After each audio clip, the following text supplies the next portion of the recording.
All right, everybody, welcome to BO Boys for Thursday, February 1st. Fuck it. It's a raw feed. We're doing it live. I'm Clayton.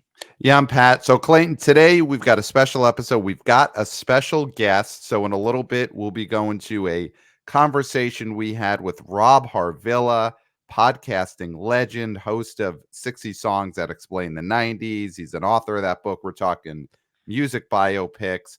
We're talking Will There Be a Smashing Pumpkins biopic in the future? So, that's a big one. But, Clayton, we're going to start previewing the weekend, and it's here. Argyle has arrived. The new Finally. Matthew Vaughn movie starring Henry Cavill and Bryce Dallas Howard has hit our shores. And I mean, Pat, the are we question. excited? Yeah. The question on everybody's lips at the water cooler. Okay. Who is Argyle? Who is Argyle? Who So is now here's the Agent thing. Argyle? That in a different day. Okay, you're feigning falling asleep. So if you're a YouTube subscriber watching the BO Boys instead of just listening, you see Clayton is once again falling asleep. He's out cold right now. But while he's sleeping, I'll tell you that yes, who is Agent Argyle is the selling point of this movie, and it could be it could be Henry Cavill, it could be Bryce Dallas Howard, it could be John Cena, it could be Samuel L. Jackson, it could be Clayton, and you might want to wake up for this. It could be a cat, it could be a CGI cat. Okay, now Clayton is awake because he heard that Agent Argyle could be a CGI cat. That excited you. Do you think that will excite audiences? The possibility that a cat is an agent? No, that was an ironic waking up. Okay. So was it an ironic sleep then? No. It was a real sleep, ironic It's real waking sleep. up. Well, here's the thing, Clayton. This movie in a different day, that question maybe would have been enough to get a big opening weekend where people would have been, I want to know who the agent is. Is the agent a CGI cat? And the only way I could find out is by going to a movie theater because information only travels in print and print doesn't move fast. Mhm. But we're recording this on a Thursday. The opening night showings are happening right now for Argyle, meaning that the spoilers are out. I mean, the spoilers are out there already because people have seen preview screenings. So the internet, we're not going to say it here. We're not spoilers, huh? Huh. But the internet knows who Agent Argyle is. Do you think that affects this opening weekend? The fact that you don't necessarily have to go to the movie to answer the question. You could just Google, is Agent Argyle the CGI cat?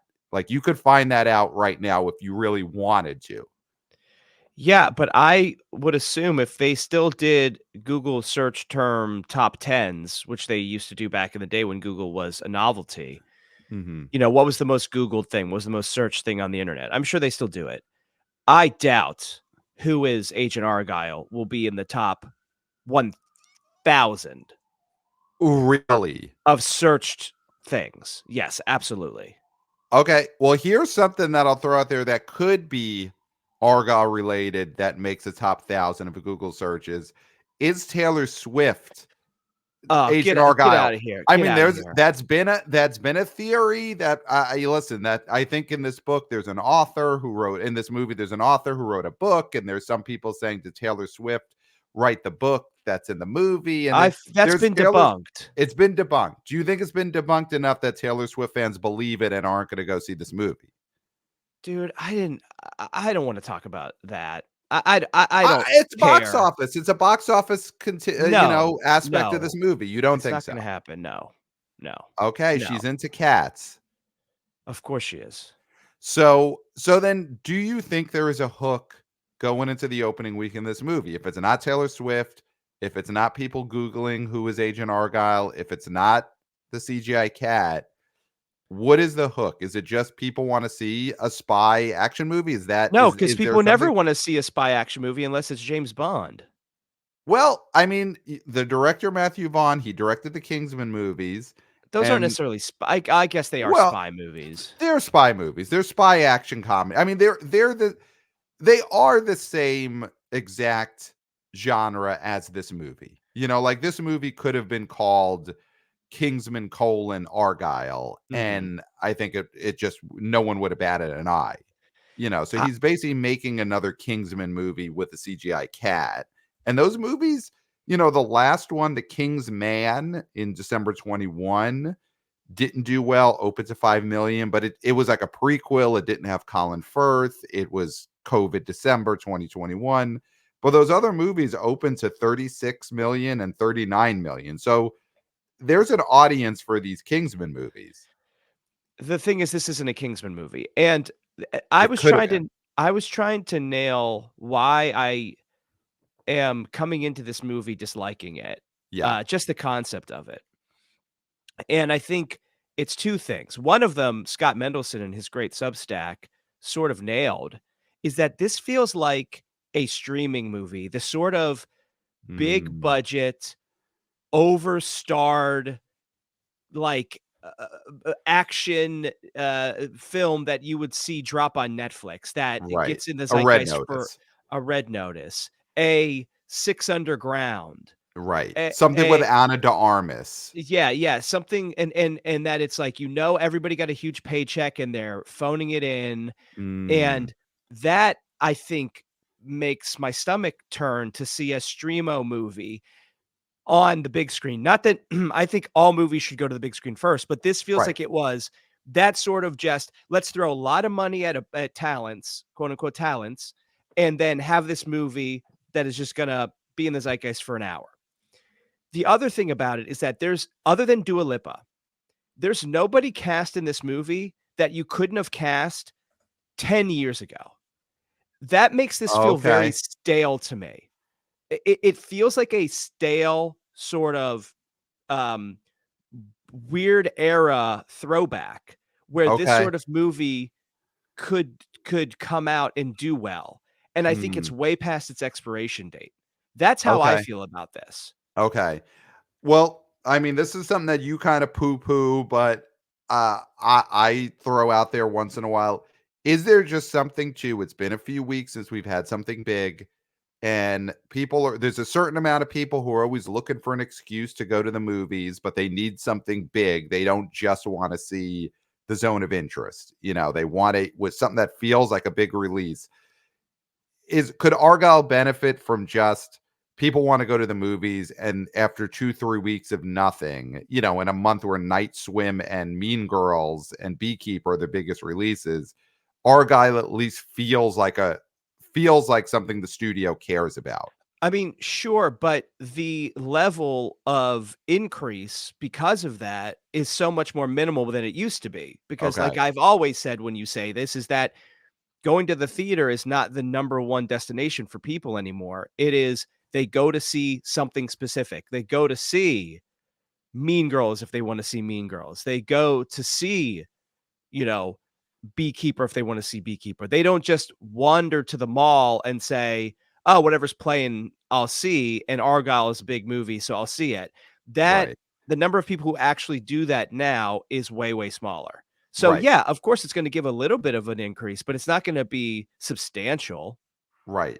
Do you think that Argyle's the type of movie that gets hurt by people buying their toilet paper over Amazon and not buying their toilet paper at the mall like they used to?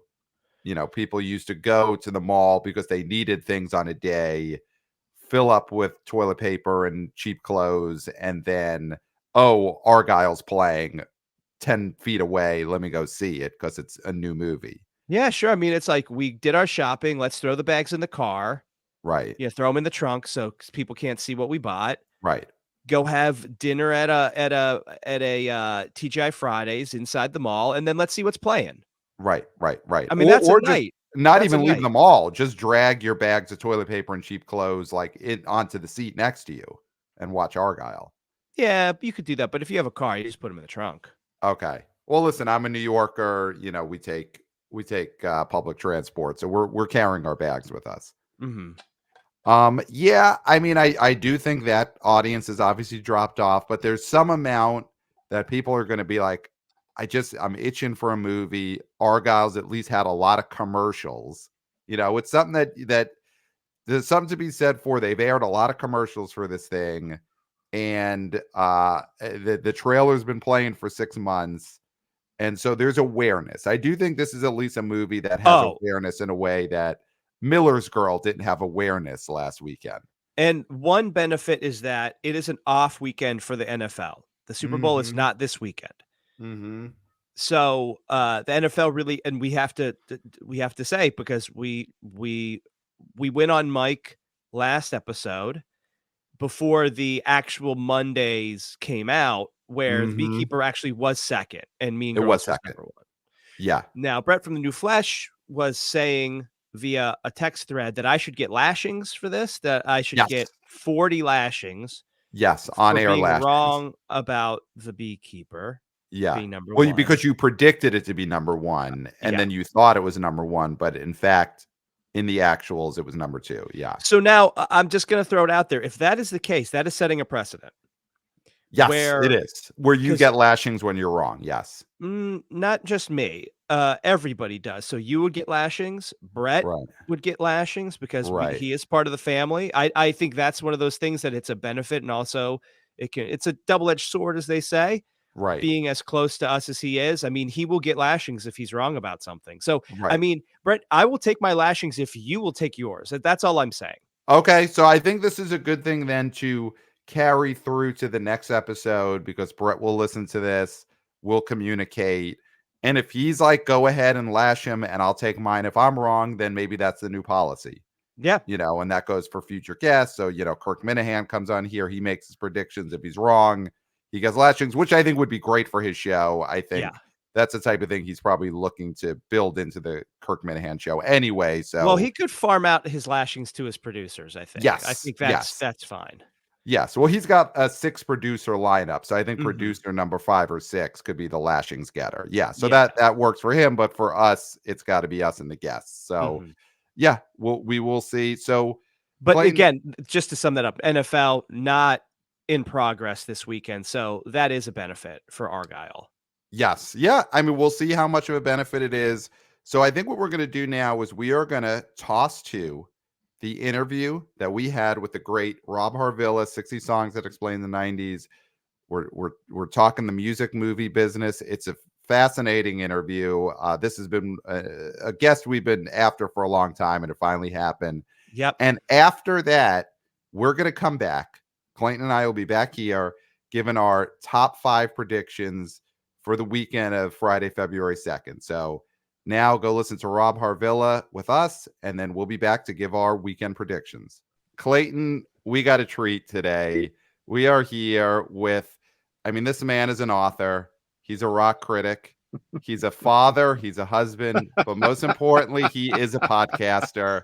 He's the host of 60 Songs That Explain the 90s, which is now up to 100 and how many songs is it? I believe yesterday was 116. 116 songs plus that explain the 90s. Rob Harvilla is here with us. Rob, thanks for joining us. You are our great white whale. We have been trying to land you.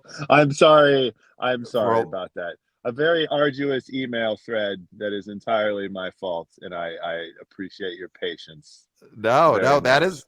I think that's how great relationships form, is through long email threads. So threads. And you got it. You got in ascending order the importance of my titles, with podcast at the top. Yes. And then like father in there somewhere, and author somewhere near the bottom. Like you nailed it. I feel like we know each other so well after that giant email thread. So this it worked out great. Do your kids understand the place in that order too, right? They know that podcaster comes first, right? They certainly do. We have that conversation often. Or I don't really talk to them at all because I'm too busy podcasting. I show, not tell, that level of importance. Yes. But just all the music we listen to in the car is podcast related. And they're like, what are you doing this week? And it's like, it's just, they know that this is the most important thing in my life. They completely understand that, of course. That's great. And Clayton and I have no kids, but if that ever happens, they will also know. They will that's know. Right. That Yes. The BO boys come first. It's good to know that in advance. There's no question, of the hierarchy. It's important to set those boundaries immediately. So Rob, you're of course a music guy. and we wanted to talk music and movies with you Yes. this week. So we're going to look back and we're going to look ahead. So let's start with concert films, because one of the biggest movies last year, Clayton doesn't think this is a film, but of course it was a film. It's an event. He says it's an event. I say it is a film. Taylor Swift, The Eras Tour, the movie, huge hit, kind of saved movie theaters in a dry fall when nothing else was coming out other than Five Nights at Freddy's. Mhm. And first of all, did you see this film in the theaters? Did you go there for pleasure, for research, for children? And did you see Taylor Swift in the movie theater? I confess that I did not. We're in sort of a heightened COVID sensitivity type situation, and so movie theaters are pretty rare for us. I took the boys to see The Boy and the Heron sort of randomly, but other than that, I have not been to the movies it very much at all, in the past several years, and so that did bum me out because Mhm. I was trying to think if I've ever seen a concert movie in the theater, and I don't know that I have. All my memories of that, Last Waltz, Stop Making Sense, whatever, it's all DVD, it's all streaming, Mhm. right? It's all at home. Like I wanted the experience of like the sound system and like the popcorn and like so event and film are two different things, just to understand your nomenclature. Like an Yeah. event is not a film per I se. Well, we This don't is want to a get very deep in Clayton distinction. we don't want to get Okay. deep in the weeds, but one of the things that Okay, I did. a problem that I had was that I'm an AMC A-lister, which means that I get, I pay a certain amount every month and I get a certain amount of films at AMC. And you When I get the discount, right? Isn't it like 20% off popcorn or something? Yeah, you get all these great. I mean, A-list, Okay. I can't speak more highly of it, but um Okay. the Taylor Swift film was outside of my subscription. So I would have to pay Oh, extra on top of and I don't have to do that for any movie other that's than Fathom wild. events. And so, Right, like Studio Ghibli or something. Right. yeah. Okay. So they were saying this was a film, this was a movie, and they were saying this isn't a Fathom event. It's not a Fathom event. And then I go to get tickets and I have to pay extra. It's an event. It's not a film. So that's my argument that I No, stand by. no, you're taking it personally, and I respect that Yeah. enormously. Is that because she negotiated directly with like theaters, right? Like she She didn't. It's a released it through AMC directly, so okay. basically all the money is going to To her. her, Yeah. yes. Well, good for her. No, I get that Exactly. Good for entirely. her. It's not a movie. You've convinced me that it's not a movie. Thank you, That's Rob. thank you for that. It really bums me out that I couldn't see either Taylor or Beyonce in the theater, because of course I couldn't get to either tour, Beyonce was supposed to come to Pittsburgh and then didn't. Taylor came to Cincinnati and I should have gone but didn't. I didn't get to see either of those tours. I was pretty excited about it. Like the culture, the TikToks, whatever, of like people dancing in the aisle at Taylor, or like they Mhm. were in like a circle. There was like a Mhm. midsummer type ritualistic Yep. vibe to the Taylor screenings that seemed very appealing. And so it bums me out that I didn't see either of them in the theater, but it's certainly heartening, as a lover of music and film, the rise of the concert film, this little spike that we're having, whether or not it's sustainable is very exciting to me. Yeah, and I will say I went to the Taylor Swift movie film Okay. with Event. my nieces, and recounted this on the show. But in some ways, you missed out. In some ways, you are lucky though, because I went and I was almost trapped in one of those midsummer circles of Yeah. 7 to 12-year-old girls, and Yeah. there's a lot that could be scary about being a man our age being trapped in a Taylor Swift midsummer No, you're crowd absolutely right. situation. Did you So get the popcorn? Did you get like the branded I popcorn I experience? I did screw that up. I got a large popcorn, but not a Taylor popcorn. You did So, screw that up. yeah. Have your nieces forgiven you? No, this will This? be a No. thing in therapy, I'm Yeah, sure. sure. Yeah, right. Exactly. They'll be Yeah. processing that for years. No, So, I get you. I get you. It looked fun for 10 seconds, 2.5 hours. I don't know. Yeah. yeah. Yeah. So Rob, I mean, you talked about it with Taylor Swift movie, music being in the center of the culture. Have you you usually look at these acts from a historical perspective, all the way back in the 90s. You get to have a little context, but the Taylor Swift thing, is this the biggest music act that you've seen in your years covering music? Like, put this in context. When you're doing, 800 songs that explain the 2020s, Yeah. could you predict where you're going to put the Taylor Swift whole thing in there? Is she the biggest thing since Michael Jackson? That's really the Is she the question. biggest thing since Michael Jackson? I That's a lot, but the fact that that's even plausible to consider, she's certainly the biggest thing now. Hmm. I don't think there's any question of that. Where this whole Super Bowl thing, is growing very tiresome very fast, but just the ubiquity of even the last year, even in the context of Taylor Swift being so dominant for however long it's been, 10, 15 years, last year, between, the NFL of it all, the Eras tour, I've never seen a tour be such a phenomenon for people who aren't going to the tour, right? Just the Hmm. social media element and just all the articles that I read about it and its significance and like, hanging out with fans in the parking lot and like what the merch situation was like. I've never seen a concert tour by anybody covered with the fervor that was. And so I don't think there's any question that Taylor Swift is, the biggest, however you define that, in terms of pure sales, in terms of pure streams, Billboard charts, etc. Like, once you add in all these Taylor's versions, she's got like 50 albums on the charts, it feels like. Hmm. At I don't think there's any question she's the biggest. Like even somebody like Drake, you know, there's competition, but I think she's still the clear winner, and I think the Eras tour sealed it. And it's unprecedented, this movie, both for the arrangement that she made. It's the second biggest documentary or concert film of all time, right? It didn't quite beat Michael Jackson. It, Is it? it Yeah. I don't think it did beat it domestically. I think it came up a Okay. little short of the Michael Jackson movie. Right. And that was, a de facto like eulogy, right? Like Right. that's a very, very different situation. Like dealing It's with the somebody at advantage the he height, had over her is that she's not dead. Yeah. it is a huge advantage in these instances.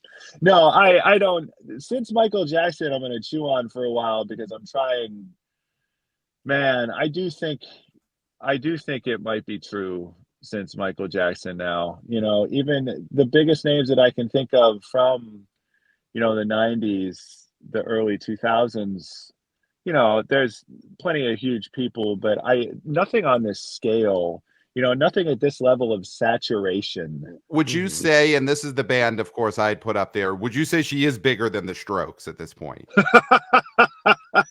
Has she gotten there, Rob? Ooh, You're the ooh. final answer on this one. So would you Wow, I have say to Taylor make the Swift call. has gotten bigger than the Strokes were in the early 2000s? Regrettably, as much as I love the Strokes, I have to say that, Taylor Swift making, 3 or 4 good albums, I think pushes her ahead of the Strokes.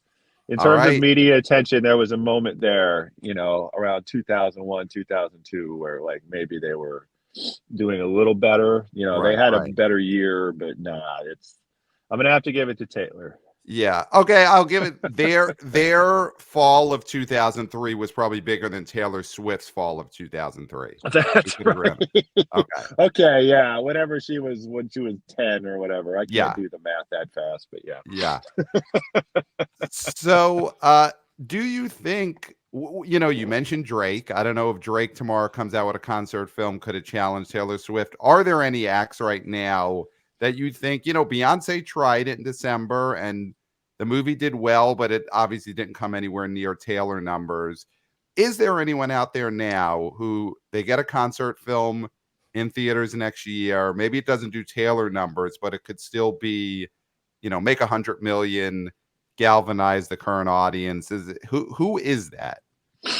Yeah, that's a tough one, because I think the drop off after Taylor and Beyonce is significant, right? Like you think of somebody like Olivia Rodrigo, right? Like she's gonna Hmm. have a huge, arena tour. It's coming to town, and I can see that, but like something about the conceit of the Eras tour and the sort of pent up demands of COVID, and like the fact that she put out like 4 or 5 albums, all of which were pretty huge, like since she'd last toured, right? Because she had a concert film on Netflix, right? She had the Yep. one that was the Reputation Stadium tour, but this tour now de facto is covering like both, Folklore, Evermore, Midnights, and Lover. Like Mhm. for one thing, just the sheer amount of material that she had that was new, the pent up demand of her not having toured, for 3, 4, 5 years, just being able to stretch all the way back to the beginning of her career. I just don't think there's anybody like that. Like, and I would love for this to become the new de facto sort of music movie, right? Because we've had this Mm. huge run of documentaries. Every pop star gets a documentary. You think of like the Katy Perry one, right? Like Justin Mhm. Bieber, Gaga did one, Billie Eilish did one, but those are, there's like a fake intimacy to those, right? Because they're controlled by the artist, like their promo movies, promo videos at the bottom of Mhm. everything, the golden age of the music documentary, when there's a little danger to it, when it's a little unwise and like the artist doesn't maybe have total control, like Truth or Dare or something like that. Yes. Like that's not the way it works now, right? And so the concert movie, while also tightly controlled, is sort of preferable to this. But in terms of getting $100 million worth of people in theaters, I don't know if I would put that on like an Olivia Rodrigo or a Pink. I haven't seen Drake live in years and years now, and like Drake is intriguing in that sense. Before, Travis Scott, I think the Astroworld situation, and how harmed he was by it, I don't know if that would happen now, but like Travis Scott is sort of touted as like a generational live act, but I don't know if that Mhm. translates to a movie. I don't know if that's the kind of thing you have to be there. It's a bummer, right? Because I would love to see this happen more often, but I do It would be great for wonder. your business for sure.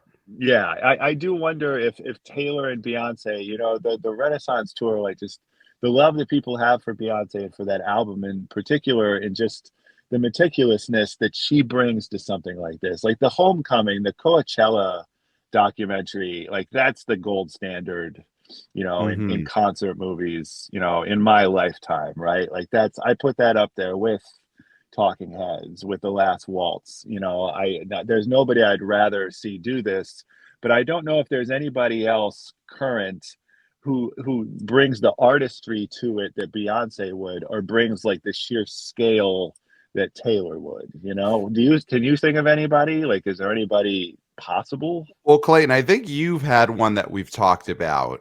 Is there Yeah. Well, I thought, and I don't think by far that this was be as big, or because they are a band that has been around for decades and decades. But my call was that there was going to be some sort of U2 dome uh Oh, concert film, but that feels more like it would have been a Fathom event, because that's a very niche sort of thing, because they're not in the it's zeitgeist at all. They are definitely yeah, nostalgia at this point, as much as they would love to push against that. And they did for a long time. Obviously, they were able to reinvent themselves for longer than a lot of other bands, of but they course, are definitely nostalgia at this point.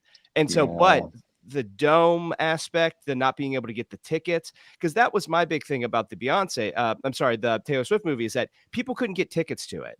Now, I Right. think the Beyonce concert, I mean, people could. It was probably harder than other concerts, but not impossible like Taylor Swift. No, And so there's a difference. Yeah. right, so there was a big difference there. And so I think the thing with not being able to get into that dome, you have that movie come out. Now, that's not going to compete with these movies in any way, but I thought they would, the light bulb would go on and they'd say, we could make Hmm. a little bit of scratch from this. That's interesting. My parents went to Vegas to see you two. They went to the Mhm. Sphere, right? And Sphere, yeah. I said I dome, it's a sphere, yeah. yeah, yeah.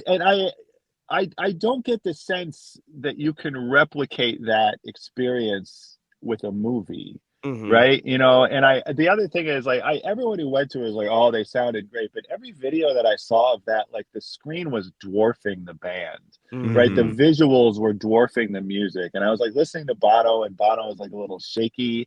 Like they're getting up there, right? You know, that felt to me, just through the social media of it all, I didn't go, but like just it was a mismatch between just the scale of the place they were in and the visuals and like the band. Like for you two to seem small, you know, in a venue of any kind of venue was just Yeah. such a weird thing to me. But I'm intrigued by that, but I'm trying to imagine, you know, whether the movie screen becomes whatever the backdrop of the sphere is, or if the movie is somehow, you know, taken from the perspective of, you know, somebody sitting in the sphere and looking up at them. Like that's a really, I would be intrigued by that, you know, and I do think that U2 is capable of sort of marshaling that kind of zeitgeist, but I don't know if you can really convey the sphere experience in a movie like that. But I'd love to see him try.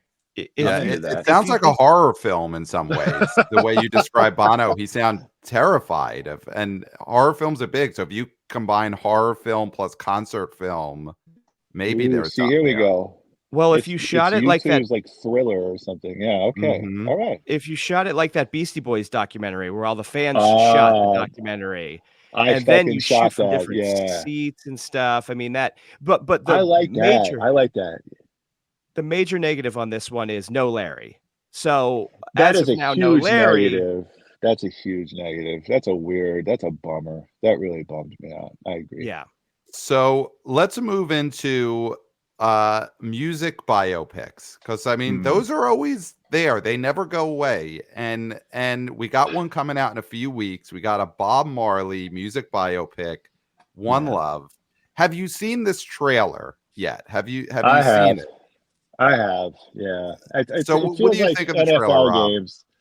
The trailer does not look good. Can I just say Okay. that? I You don't could Yeah. say know. it. Yeah. We're honest here. No, this is a raw feed. This I is don't know, man. I don't know. It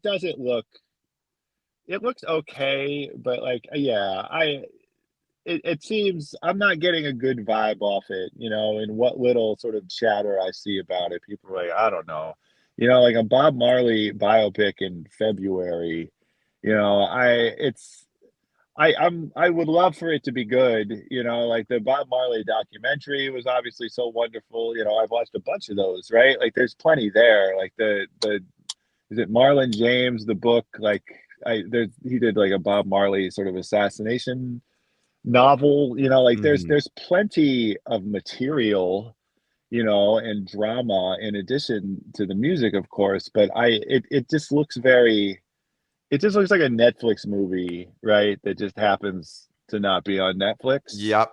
you know, and so I don't know if I'm going to be there opening night, guys. I gotta say, you Okay. know, I may take a step back and just see what happens. So you're gonna feel it out, get the response, That's see. right. It has some of the earmarks of like bad music biopic, in that there's scenes where he overhears lyrics or is talking, and then he's like, Yeah, "I shot the sheriff. What do you guys think about that?" You know, he's watching like yeah. kids play, play with toy guns, and then he's like, "Oh, that kid said he shot the sheriff. Maybe there's something there." Right. No, I get it. But like I it wasn't that Bohemian Rhapsody, for example, was horrible, but I don't know what made that an Oscar, you know, competing Oscar winning movie at all. You know, like it was well made, you know, and just to be able to end with Live Aid, like I get why again, with as with Bob Marley, there was plenty of material there, but like there's an inherent cheesiness that's Hmm. exactly what you're describing. It's like now we're gonna write, you know, "We Will Rock You," you know, in Hmm. 15 seconds or whatever, and it's like, no, you didn't. You know, like it's Yeah. just. I get exactly what you're saying, and that's sort of my concern, you know, too. That it's just going to be super cheesy. Well, Oh in well. in terms of, the box office prospects, because I mean, you look at these music biopics, and there were some giant hits. You know, Bohemian Rhapsody was made like 800 million. Elvis was a huge hit. Rocket Man did well. Ray did Elvis. well. Straight Outta Yeah. Compton, Compton. huge opening Ah, that weekend, huge was hit. right. That's right. And That's then right. you've got last year, or maybe it was the year before, but I Want to Dance with Somebody, Whitney Houston. I That love a did not colon. do well. I Yeah. think it was a late added colon too. I think it was I Want to Dance with Somebody was the name of the movie for like a year, and then a week before it came out, they added Whitney Houston colon I Want to Dance Yeah. with Somebody, and that tanked. But you know, you're the music historian here, Bob Marley. Which camp do you think he falls into? You know, do you think this is something that even if the movie is bad, it doesn't matter based on, because the musician is who sells it. You know, people went to see Right. the Queen movie, not to see Rami Malek. So Yeah. is Bob Marley, is decades of his poster being in every dorm room in every city in America for That 40 is, he's got years. that. Yeah. You know, what do you think? Is this That's the guy interesting. that people are going to go no matter what, or is it a Whitney Houston colon situation? I'm tempted to say it's a colon situation, Okay. unfortunately. As you say, like Bob Marley, ubiquitous, beloved, everyone had the legend, everyone had the poster, right? Like I Mhm. totally get that, but like I getting people into the theater in February is a way different prospect, Mm, right? And it does seem like this is not like a prestige, Oscar contending movie. I don't get that impression. You don't have sort of that element, and so I just the thing, as you said with Taylor, like it on top of everything else, all the people who couldn't go to that concert, like that's what brings people to the theater. Like the Beyonce of it all brings people to the theater. I don't know, the biopic to me more and more is like a niche, the same way, people are always lamenting like, R-rated comedies, mm, don't get into the theater anymore. It's just another genre of movie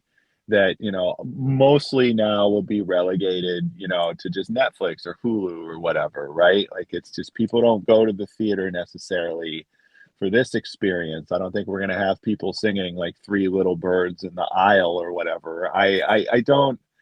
I don't know if this is going to be a huge success, okay. and I don't, It as beloved as Bob Marley is, like universally, sort of globally so. And maybe that's, maybe this is one of those situations, where like the United States, you know, impact is one thing, but globally, he does way better than people perceive here in America. That's possible, but I don't see this being any kind of event. Well, I think that's the question too, like, how has Bob Marley's music stood this test of time for younger people? Because I know, Hmm. you mentioned Legend. Obviously, me and you were Gen X. We had Legend. All of our buddies in our college dorm did. Pat's a millennial, Also so Gen X. I don't know if it Also was Gen X also had My Legend. Chemical All my buddies Romance, had something it. like that. I don't know what was in No, your dorm also room, Bob Marley, also Gen X. but I was that's sad gonna when Kurt Cobain died the day he died at Gen X. Yes. sure, you were in diapers, but that's fine. But here's the thing. If Not because of my age, though. Yeah, yeah. So, if sneakily Bob Marley is popular with young people, they'll go because they drive the marketplace, right? But Hmm. because you saying you're not going to go, I'm not going to go. That is a little bit damning because we were that generation that you couldn't go 2 feet past the dorm room without hearing that at some times, right? No. So I Yeah. think that's the thing, is that is this popular with young people? And I haven't seen that. So I'm not necessarily around young people all that much, but Right. Legally can't be. Yeah. Yeah, yeah, yeah. but like there's not a lot of Bob Marley TikToks that I know of, I right? was just thinking about that. That what they need is a viral sensation, and I don't have the sense that they have that. I know what you're saying. Yeah. Yeah. So, Rob, of course, right now you're covering the 90s podcast book everywhere, 60 songs that explain the 90s. What 90s acts that you've covered do you want to see get the music biopic treatment? And also, did you know there was a Salt and Pepper Lifetime movie Oh that yeah, came it out was in huge. 2021. Wasn't Yeah. it huge? Yeah. Yeah. So that exists. So you can't say them, but like the Okay. Smashing Pumpkins, do we Whoa. need to see someone play Billy Corgan Oh, God. on the biggest screen possible? Oh, shit.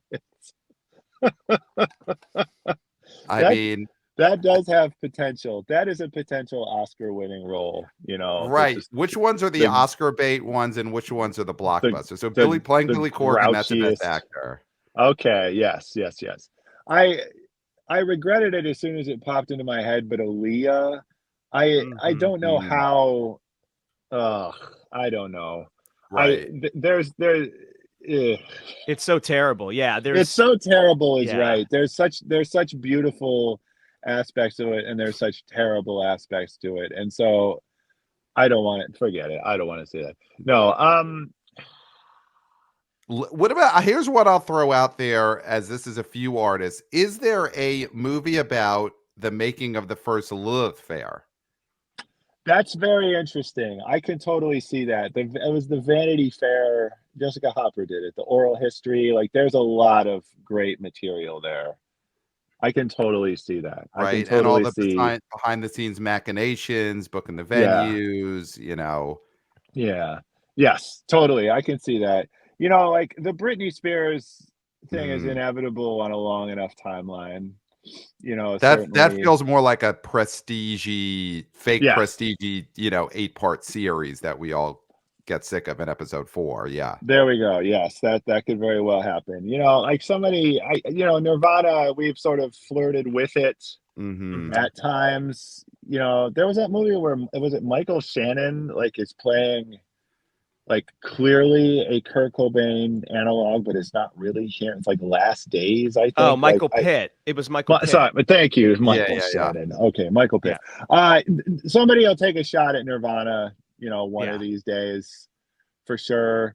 Um, those are the two that first jump out at me. Like Well, Alanis Morissette would be mm, interesting. yeah. Mhm. Well, what I about someone you've had on your show? What about Courtney Love playing herself in a biopic about Courtney Love? I would love to watch that. She's a movie star as well. The Courtney of it all, yes, either as a focal point or either as the dominating force in a Nirvana movie. I can absolutely see that. That would be Hmm. wonderful. And Courtney should, yes, Courtney should totally play herself. No offense to like Renee Rapp or whoever would conceivably take a shot Yeah. at that, but Yeah. Oh, there can be only one. Yes. that would be who it is. It would be Mean Girls Renee Rapp playing Courtney Love. There we go. Yeah, there you go. So Clayton, anything else that you want to ask about biopics? No, I mean, I think the one question would be, in your opinion, Rob, what makes a good biopic? What separates the I Want to Dance with Somebody's from the Walk the Lines? Ooh, Walk the Line is. I think what helps is what I do think rescues Bohemian Rhapsody for me again is the Live Aid of it all, right? Like I just when we get away from. I really like what you're saying about like, oh, let's write a famous song everybody knows in the studio in 30 seconds, in sort of a cornball insulting fashion. Like when you can get away from that and you can replicate whether it's a show, a famous show, or a concert. I think about Aretha Franklin, right? The gospel, the documentary that she made, in the church that you can replicate in a biopic, like just to have a signature scene and like a signature look. Like the Elton movie, Rocket Man, kind of flirted with that a little bit. Like I like the I'm Still Standing video or something. Like I do think that you need like a climactic, iconic Hmm. type performance. Like, whenever, U2 will happen at some point, right? And you do U2 at Live Aid as well. You do Yeah. U2 at the Super Bowl, right? The post Hmm. 9/11 Super Bowl with the flag in the Mm. coat, like Springsteen, like that Springsteen's going to happen, Yes. right? And just the iconography there, I do think is what you need ultimately. It's as much as you can pull it out of the studio and sort of the behind the music sort of rise and fall sort of arc that is inherent to all of these things, when you can just somebody you can put on stage, for all the problems, for all the headaches of the Elvis movie, right? Like just the overwhelmingness of it. I just when it was just him on stage, replicating Vegas or whatever, like Mhm. that's when that movie, transcends. And so I just, as much as you can put it on stage, not backstage, I guess is my personal preference. And that's why the Nirvana one seems so teed up, because you end that with Unplugged, Oh God, you're right. right? How do you That's not end that with the performance of Unplugged and then he walks off? And it's like that's the ending of that movie. And if it's not, oh then man. that's a terrible movie, because that's how you end it. No, that you're absolutely right. You're absolutely right. And that's, man, that's a very, wow, that's cool and very heavy, and that needs to happen. You're absolutely right. And so yeah, I think if you're talking 90s bands or whatever, like no offense to like the Pearl Jams of the world, right? But like I don't think there's enough there, but like Nirvana, absolutely. Wow, that's really Renee Rapp is Courtney Love and it ends with Unplugged. We got it. We did it. Yeah, that's And it. Logan Paul is Kurt Cobain. Whoa. You got to get the butts in the You seats. just you just tried to sneak that in there, didn't you? I did. Yeah. I was trying to get it while you were drinking. All You're right. trying to make me spit iced coffee all over my minivan, dude, and you came really close, actually. And then Wow. and then when your family comes in and there's iced coffee everywhere, you say, "Well, I was podcasting, and that's number I was one." podcasting. This is the most important thing I do, and I did it all for the So, podcast. Rob, I mean, it was, they always fault Ahab for spending his life chasing the whale, and you know what? He had it right on, because we chased our white whale, we got him, and it was worth every losing our legs. It was worth it. I was It was gonna worth it. say I'm a little uncomfortable being the whale in this analogy, but that is very kind of you. It's At the same time, it's purely based on the chaser being insane. That's yeah. really it. Okay, all right, yeah, okay. Yeah, yeah, I'm just a whale. I'm just minding my own business. All right, yeah. okay, I Um, get it. Rob, 60 songs that explain the 90s, the final run of episodes. It's like the last season of Friends, when you'd have commercials and it would be sad music, it wouldn't be happy music, it'd be like That's right. cry because Friends is ending.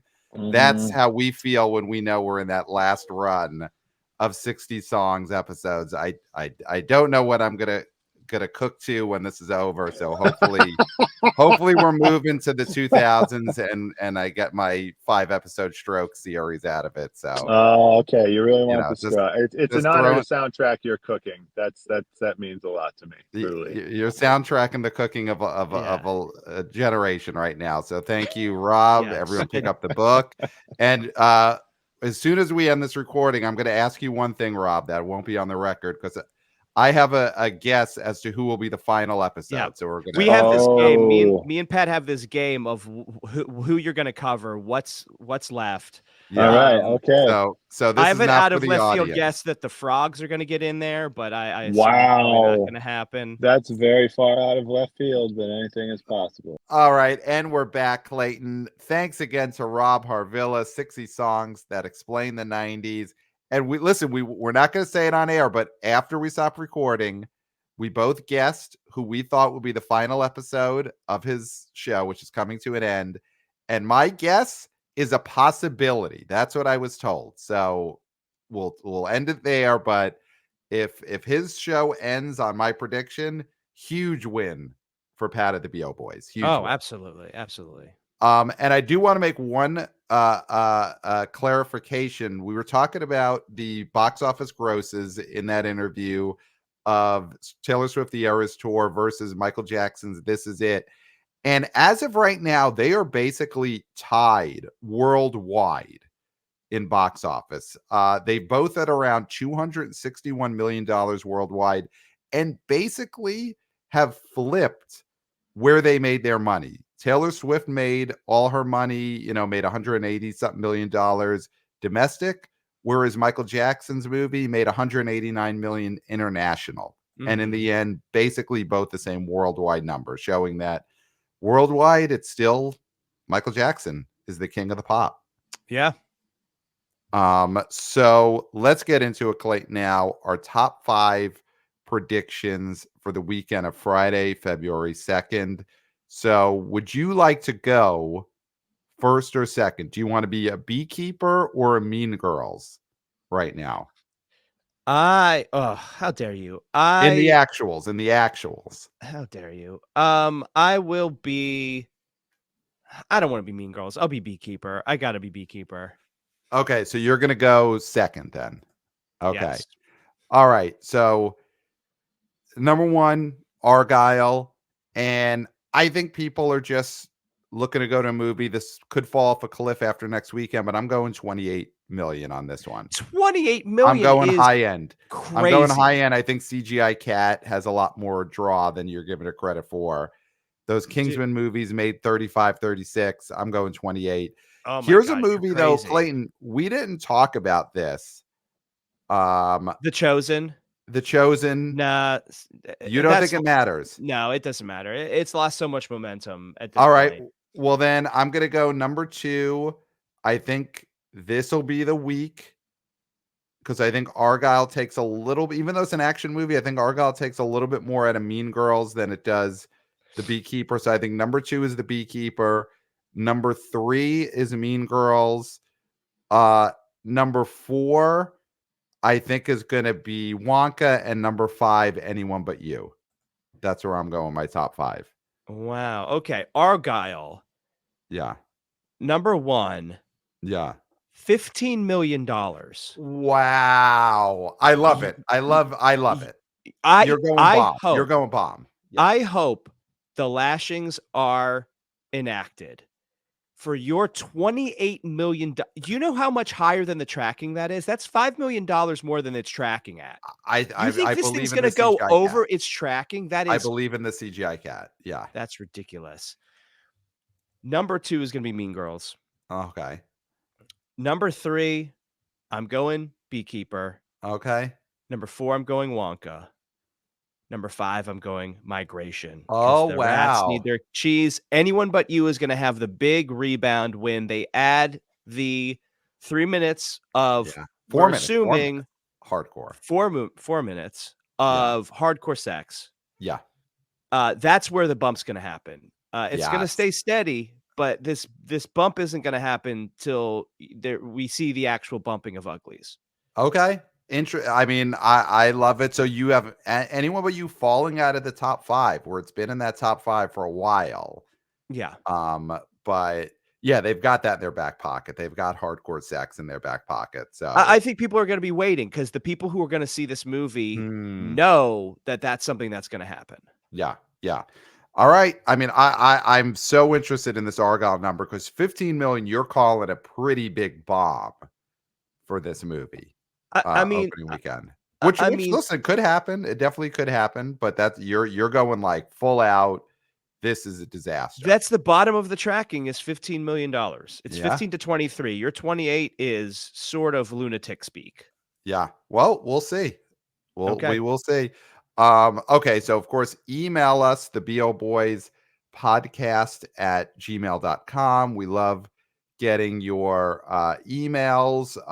We've got so many emails we've got to get to at some point. I think maybe on the Monday episode, the recap episode, we've got to get to these emails. Adam from the Stacks has a great one about Monkey Man prediction. We're going to get to that. Wannabe Oh Boy Michael's got a problem with Mean Fellas, with Mean Girls. I'm sorry. Mean Fellas. What? That was weird. Well, his email started fellas, and I was looking at 2 words at once. Okay. Yeah, he was like, "Hey, fellas, mean." Yeah, so Mean I was Fellas. about to psychoanalyze you. Well, listen, I'm sure there's a straight an asylum version of Goodfellas that came out in 1991 that was called Mean Fellas. So that's what I was thinking of because I've seen that. And Wannabe Oh Boy Reed, we're gonna give this its due on a future episode. He gave us a David Letterman style top 10 list. And I think we've got to get to that, but I think we need to work on our Letterman and Paul Schaefer impressions before we do that email, Mhm. but we will get that. So a lot of emails to get to on future episodes, but keep sending us emails, the boboyspodcast at gmail.com. Of course, we are YouTubers. Watch us on YouTube. We got web exclusives on there, full episodes. We got clips. And listen, subscribe if you haven't already. That way you get the notification when a new web exclusive drops. So subscribe to the BO Boys show on YouTube. Follow us on social media at the BO Boys Pod. Want to BO senior intern Christopher, killing it with the vertical clips across Twitter X and TikTok. And of course, the Substack is back thanks to Wanna BO junior intern Jack. This guy's writing up a storm. He is possibly this generation's Scott Mendelson in training. I mean, it's a crown that everyone of a certain age is vying for. Mhm. And if you ask me right now, of that age group, the most likely person is our very own Wanna BO junior intern Jack. So you gotta, if you haven't already, you gotta subscribe to the BO Boys Substack. Link down below. Get there. He's given 2 to 3 articles a week. This guy is he is perhaps a literati superstar right now. So you got to read what Jack has to say. 5 stars on Apple Podcasts. And I think that's it. Go listen to 60 songs that explain the 90s if you haven't already. And yeah, I think that's it, Clayton. I think we've done it. We've done it. I don't think there's anything left to say. No, nothing. I'm out of here. Nothing. Except for until next time. We'll smell you at the box office.